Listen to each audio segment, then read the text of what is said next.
We had one of your favorite fighters, one of the most, I think, fun fighters to watch in all of boxing. Nick Ball, 126-pound WBA featherweight champion, defended his belt versus TJ Doheny from the UK.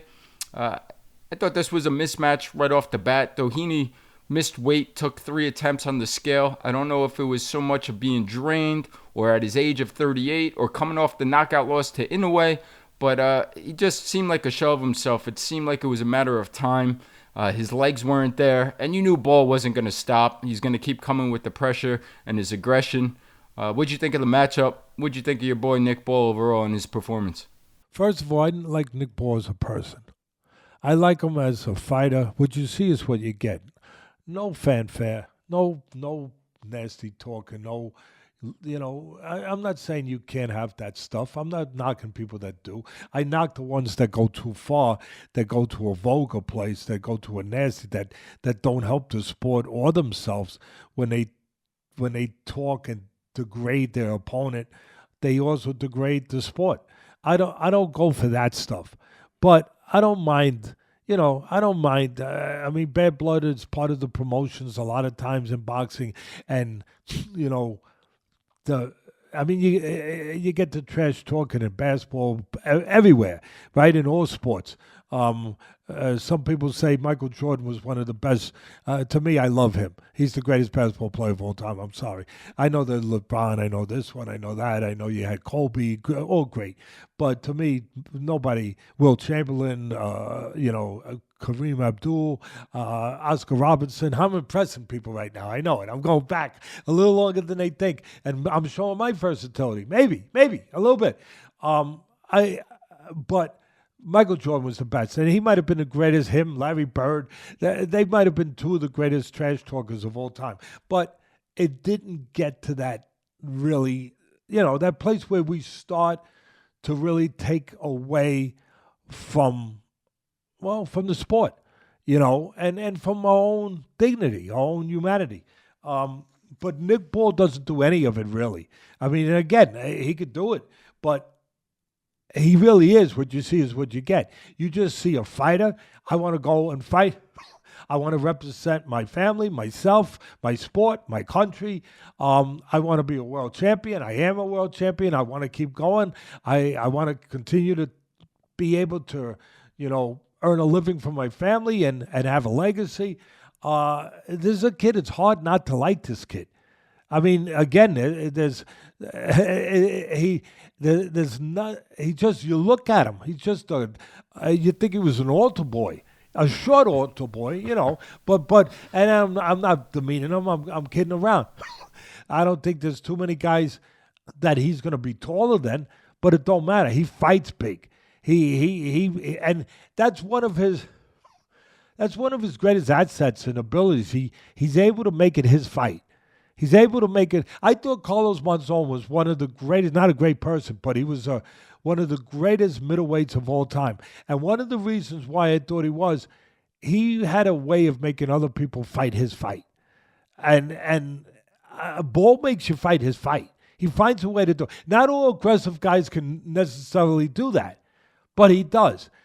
So, and again, just to finish up on his personality, just a kid that it's hard to find anything to knock him about.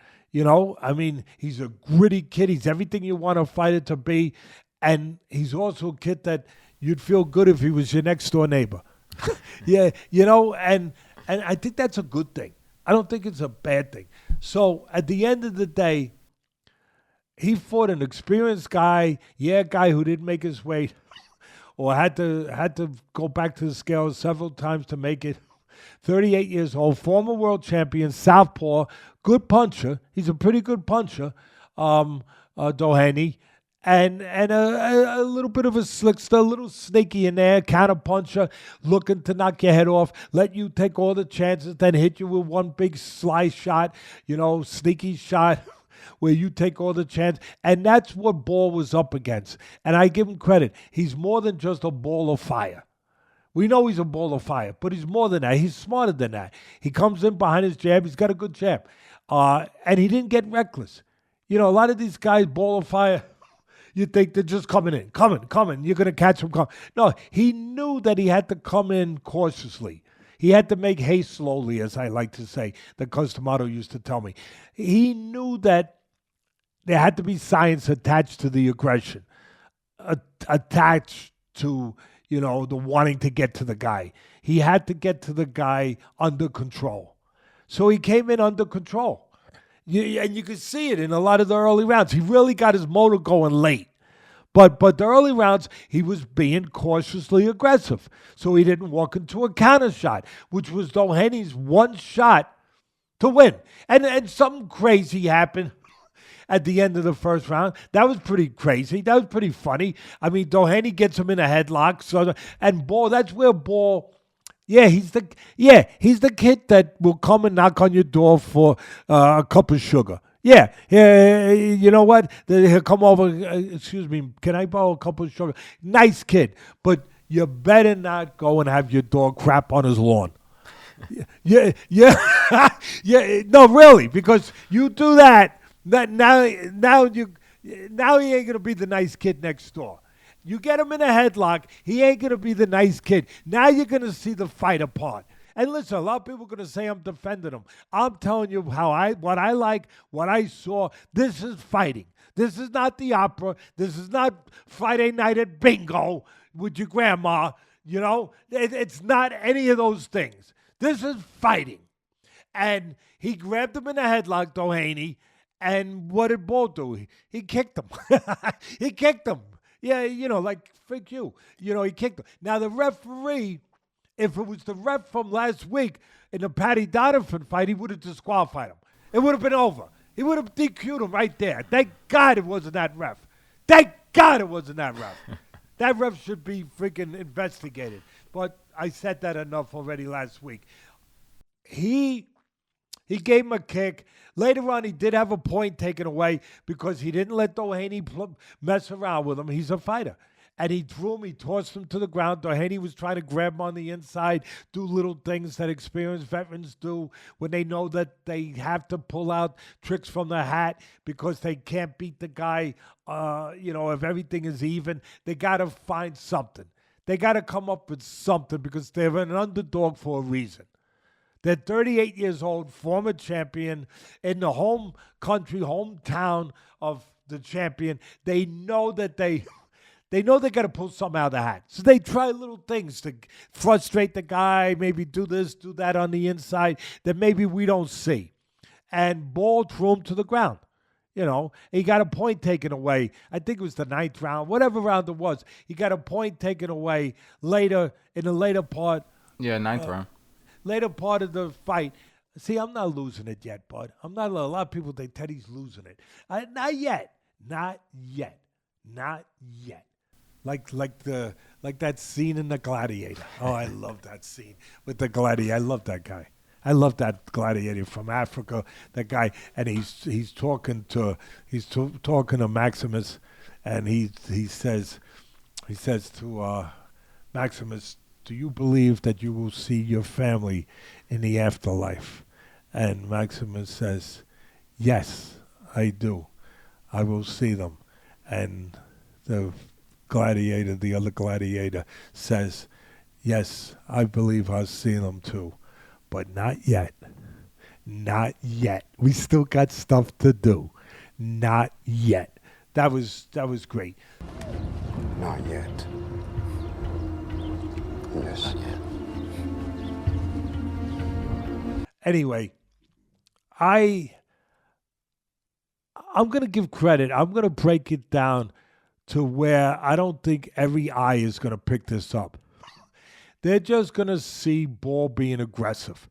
Again, he knew when to push the foot to the metal to the pedal, and when not to. Early, he knew he could get caught coming in. He knew that's what the guy was looking to do, so he didn't. He was under control. Later, he started pushing the pedal to the metal more. He started forcing him straight back, and he caught him going straight back on a straight line. That's using your nugget. That's using your noodle. That's thinking. That's more than just a ball of fire.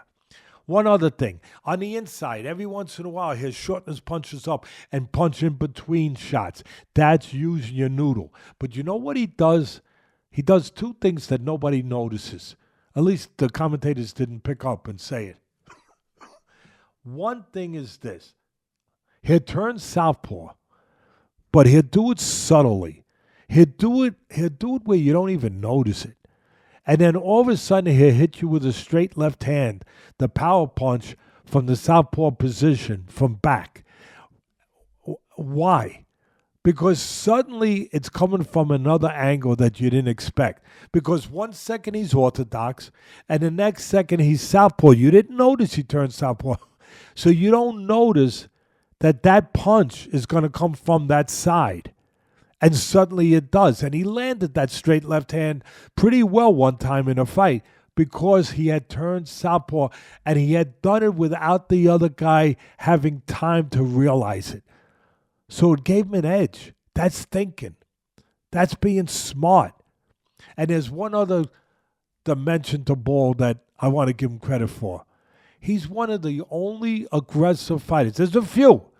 But he's one of the only special aggressive fighters that depends on aggression, depends on punch volume, but at the same time as giving you that, he also has the ability to place punches accurately. Not a lot of guys do that, bud. They're just throwing. You know who I noticed does that? Benavidez. Benavidez, the light heavyweight, David Benavidez. He does that. Not a lot of guys can throw a lot of punches in that kind of manner and at the same time have enough control to also place them. Ball does that. He changes up his placement to uppercuts, to the hook, to the body. I thought he could have went to the body maybe a little bit more with Doheny, but he did when he had to. He used the jab well, as he always does. He's got a better jab than people give him credit for. At the end of the day, he made it his fight. At the end of the night, he made it his fight. Yeah, he got rid of a 38-year-old guy, former champion, who was probably more dangerous than it looked. Because the guy does have 20 knockouts. The guy was a former champion. The guy does have experience. The guy does know how to use that experience.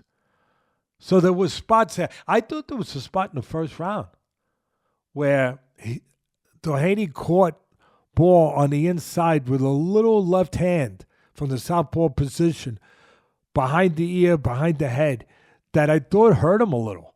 I thought it wobbled him a little. But of course, Ball got close and, tied up and then pushed forward. So you didn't really, nobody would notice it. But I noticed it. So the guy was dangerous. And Ball gave him that respect by not rushing in recklessly and defending his title. Now they're talking about him in Inoue next. Or soon. I don't know about next. But what a great fight. I mean, you talk about the great Inoue. He's great. He's one of the, it's Usyk, I think Crawford in a way. Any three, Usyk's number one, he earned it. And Crawford in a way interchanged them 2 and 3, or 2, whatever you want. But that's a dangerous fight for Ball. Because Inoue's the kind of guy, I know he's naturally smaller, right? But he's got the power to move up. And he's got the ability to not only match people that are aggressive and deal with people that are aggressive, but he's got the ability to take advantage of your aggression with his accurate punching and his accurate power punching and his accurate counter power punching. So that would be that'd be an interesting fight, a dangerous fight. But it would be interesting because if Inoue couldn't hurt him, you almost have to hurt Ball to have the upper hand, to beat him.